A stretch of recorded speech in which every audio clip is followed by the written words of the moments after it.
Hello guys! Hello Aries! Welcome dito sa aking channel, Kapalaran 888 Aries.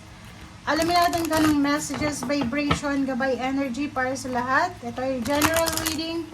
Pwede kang makaresonate Aries, gamitin mo lang ang iyong intuition. Okay? Last week of January 2025 para sa lahat ng Aries, ano ba ang energy na pwede kang pwede mong mapagkukunan ng lakas, guidance, or anything. Okay. Answer, wow! Congratulations! Naku, yung Leo ganun din. Pwedeng may celebration dahil sa answered prayer. Okay. Naku, alam mo ba yung lumabas yung answered prayer, tapos nakita ko tong angel na nakaganon siya? Para akong kinilabutan sa'yo, Aries. Okay? Sa totoo lang. Eto si Saint Germain, ito yung energy ng kalakasan, 'di ba? Yung pagiging malakas, yung pagiging tuso, pagiging matalino, pagiging madiskarte. Okay? So, nakikita ko sa'yo dito na sa linggong ito, wow, sa linggong ito talaga, Aries, isa sa mga pinagpipray mo, hinihintay mo, ini-expect mo na sagot, outcome. Alam mo yung energy mo yun, parang feeling ko may iyak ako, 'di ba? Hindi ko alam kung bakit, pero nakuha ko yung energy mo dito. Kasi parang, ang tagal-tagal mo tong hinintay eh. Ang tagal-tagal mo tong hinintay. It's either may physical health problem ka na ngayon mo lang nakuha yung result na cleared ka na. It's either tungkol to sa papeles na inaasikaso mo, parang sa, halimbawa, tungkol sa mga visa, kontrata, yung ibang pupunta ng ibang bansa, di ba?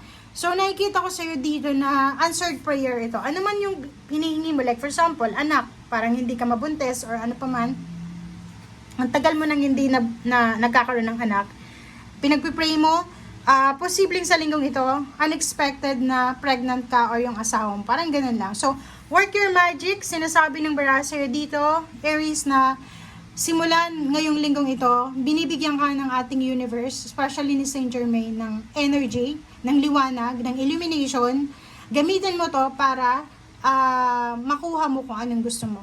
It's either yung discarding mo, yung skills mo, yung talino mo, gamitin mo siya para makuha kung ano talaga ang gusto mo. Okay? Okay, thank you, thank you.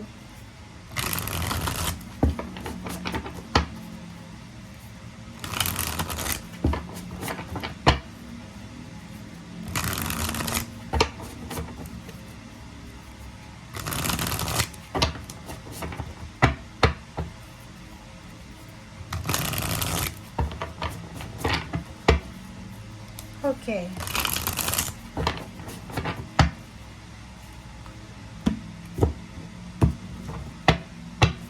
Okay. First and second card para sa Aries. It's Princess of Cups and then Strength. Wow. So, kung ikaw ay isang lalaki or babae, may manliligaw or posibleng may relationship ka, this week, going stronger yung relationship na to, na meron ka. Ay, kita ko rin sa'yo dito na isang emotional offer, or isang emotional support, ang matatanggap mo sa linggong ito. Parang, you are supported, you are guided ng iyong asawa, boyfriend, girlfriend, live-in partner, or kung sino man siya. Okay, Queen of Disc. Wow. So, yon. Nakikita ko sir dito na merong Aries na napaka-workaholic nila. Okay, sobrang workaholic. May Aries ditong nagtatrabaho sa gabi, sa umaga. Tapos pag weekend, meron pa silang part-time, parang ganon. Comment down below if you resonated. Nakikita ko sir dito na hindi masasayang yung pagod mo na yan, yung sacrifices mo na yan, kasi mahahawakan mo yung perang yan. And understandable na magiging workaholic ka talaga kasi need mo ng money. But nakikita ko sir dito na nasa tamang direction ka. Wow. So, nandito yung Princess of Cups and Prince of Cups. Ibig sabihin, feminine, masculine energy, mag-asawa, mag-boyfriend, girlfriend. Nakikita ko yung foundation dito na strong yung foundation. Isang mag-asawa, nasa long distance relationship, ang posibleng magkita. So, mabubuo yung family for once.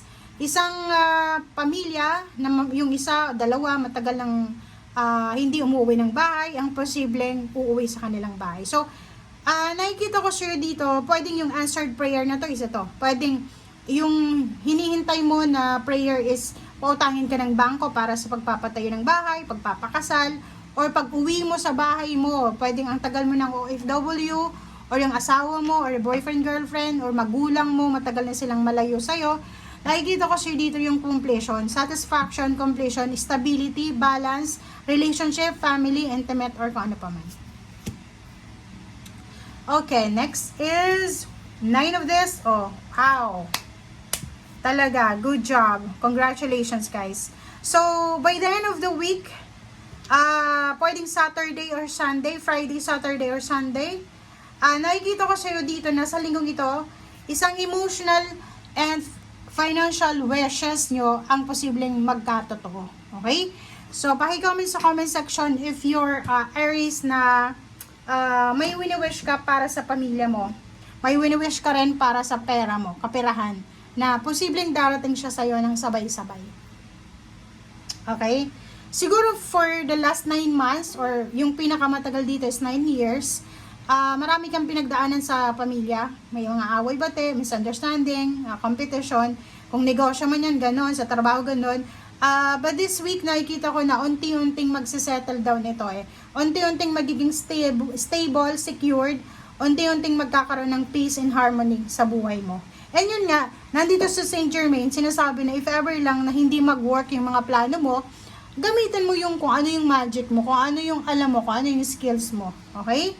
Hangman na, reverse. Hangman na reverse. Sinasabi sir dito, isang trabaho na posibleng na-hang or na-stagnant, ang posibleng babalik sa'yo. So, nakikita ko sir dito, back to work ka na this week, or pwedeng isang dating katrabaho, dating boss, or dating mentor mo, ang posibleng mag-offer sa'yo ng job this week. Okay? And last card natin is Ace of Cups. So yun, answered prayers, sobrang happy, sobrang umaapo yung cups mo, overflowing yung cups, overflowing of happiness, overflowing of success. You are supported, you are guided, you are being parang kinocongratulate ka ng mga tao sa paligid mo. May mga taong humahanga sa'yo, may mga taong pinapalakpakan ka, may mga taong nagko-congratulate dahil sa job well done. Or yung iba naman sa inyo dito, mayroong mga tao sa inyo na posibleng ma-amaze sila. Kasi you did your job, you did your best. And yon, King of Swords, nakikita ko sir dito na moving forward ka na talaga. Okay? You're moving forward away from negative situation, from stagnant situation, and papunta ka na doon talaga sa total happiness, overall happiness. Congratulations guys. Bye!